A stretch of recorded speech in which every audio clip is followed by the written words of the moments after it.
좋은 아침입니다.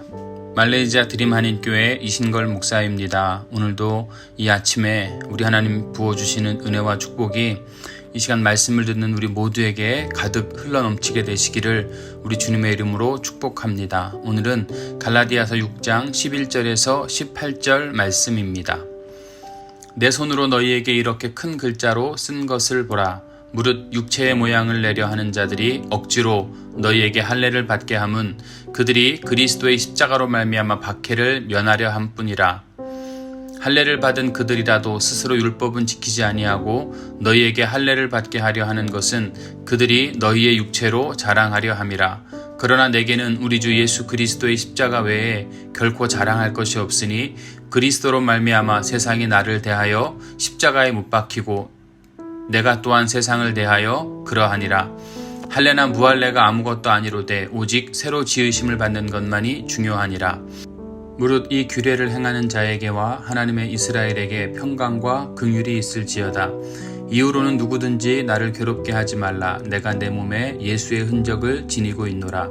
형제들아, 우리 주 예수 그리스도의 은혜가 너희 심령에 있을지어다. 아멘. 오늘은 갈라디아서 20번째 시간, 마지막 시간입니다.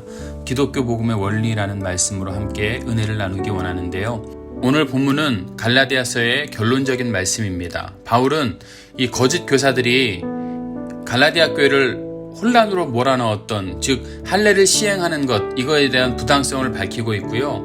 그리고 십자가만을 자랑하는 순수한 믿음을 가질 것을 촉구하고 있습니다. 그리고 마지막으로 당부와 축도를 하는 것으로 갈라디아서를 마무리하고 있습니다.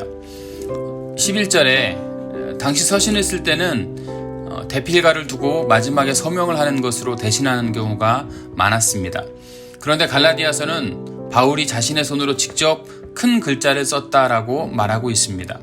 큰 글자로 썼다라고 하는 것에 대해서 공통되는 의견은 글을 쓸 때 중요한 사항에 대하여 글자를 크게 하거나 밑줄을 긋는 것 같이 갈라디아 교회의 문제에 대해서 절박한 심정으로 강조하기 위해 글을 썼음을 보여주는 것입니다.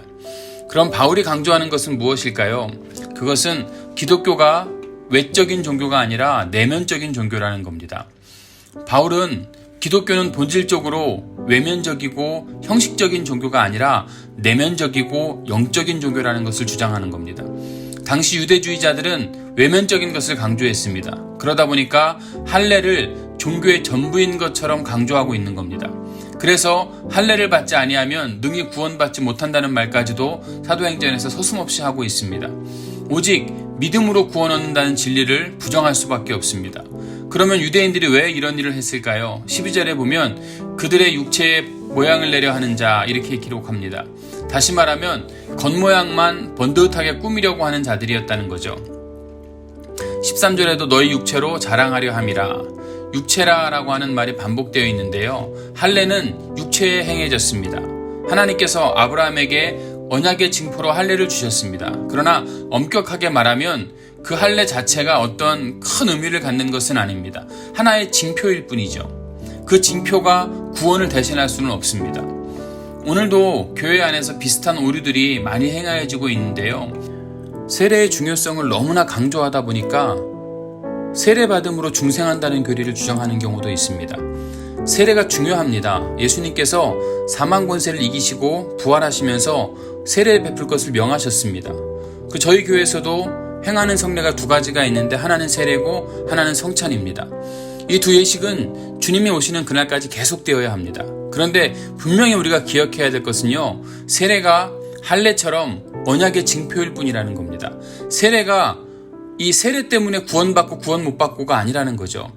베드로전서 3장 21절에 보면 물은 예수 그리스도의 부활하심으로 말미암아 이제 너희를 구원하는 편이 곧 세례라. 육체의 더러운 것을 제하여 버림이 아니요 오직 선한 양심이 하나님을 향하여 찾아가는 것이라.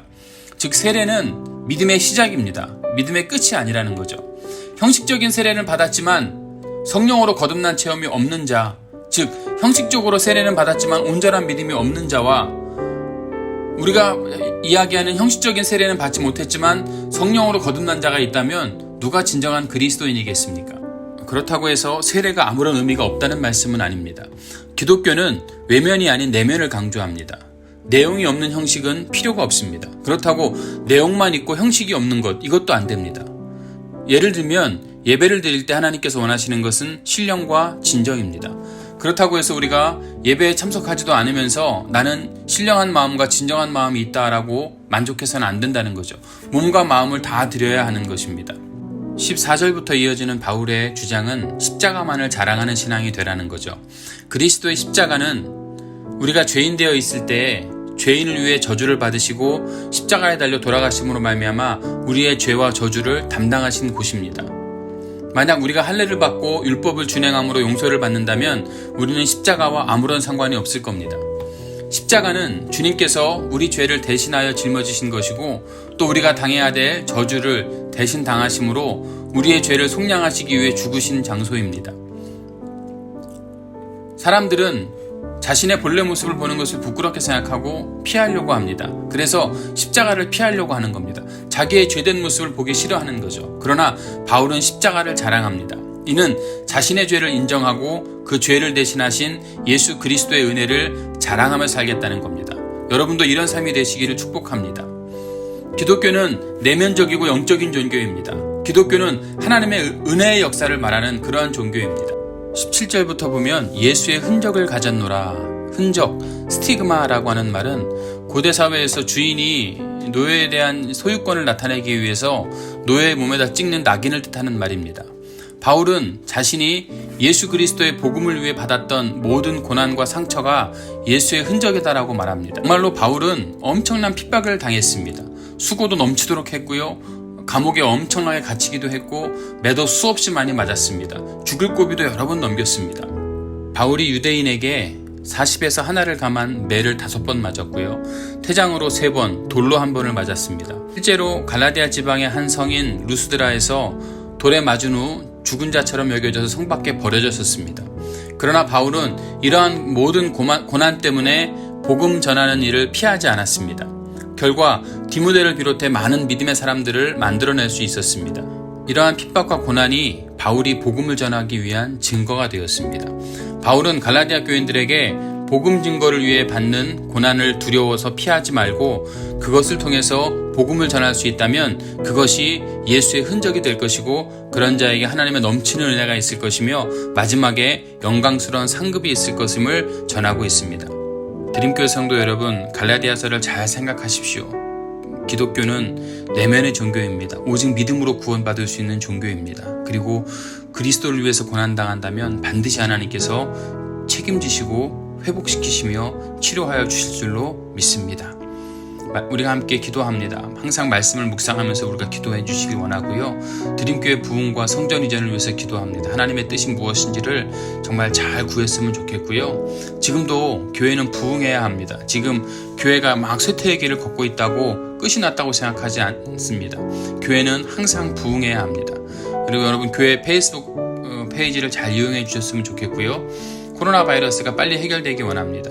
예배를 위해서 기도해 주시고요. 지금은 자발적으로 비대면 예배를 드리고 있는데 빨리 상황이 좋아져서 성전에서 마음껏 예배하는 날이 올 수 있도록 여러분 기도해 주시고 담임 목사를 위해서 기도해 주십시오. 비자 문제, 비즈니스 선교 문제, 아버지 회복 문제. 그래서 아무런 걱정 없이 목양일념 할 수 있도록 담임 목사를 위해서 기도해 주시고요.